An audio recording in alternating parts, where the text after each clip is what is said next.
Gypsy jazz began in the 30s in France with Roma people. Roma, Gypsy, Manouche, all these words are synonymous. They have a rich history of being entertainers. You know, they would travel from city to city in their wagons, and they would.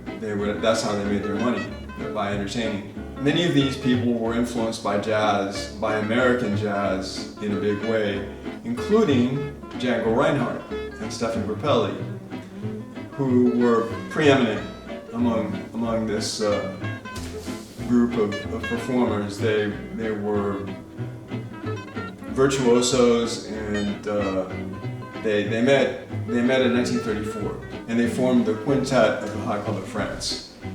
And that's the birth of Manouche music right there. They started recording like crazy from 1934 on to the end of the decade, and Gypsy jazz became the shit at that moment. It became the coolest. It was what everybody wanted to listen to, what everybody wanted to dance to.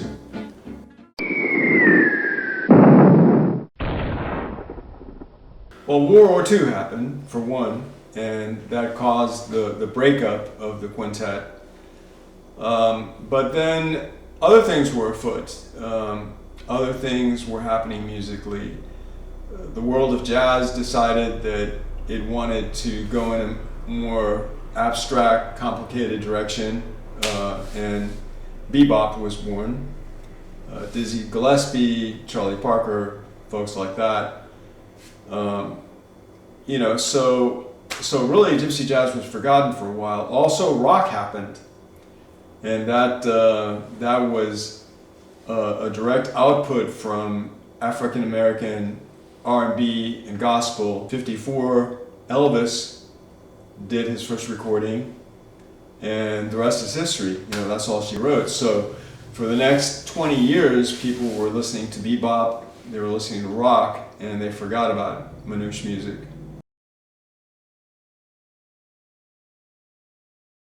Django in June is take place in June, and they take over the Smith College, which they take over the dorms, the dining areas, the everything. And for a solid week, there are Manouche players everywhere.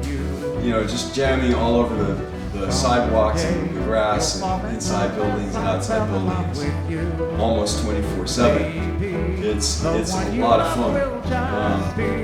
So that's one. And then the Northwest is a similar thing. Both festivals have workshops as well as concerts and then just people jamming.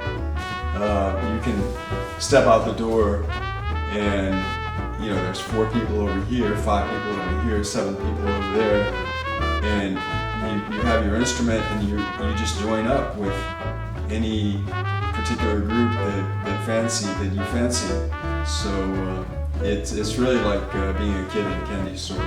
My band Swing Booty has played in all the Jazz in the Parks, and we've invited bands from Kentucky and from Georgia regionally to perform with us, and it's a lot of fun. We invite visual artists and vendors, and it's kind of like a circus atmosphere. It's a lot of fun, and it exposes the genre to people that otherwise might not have heard of it before.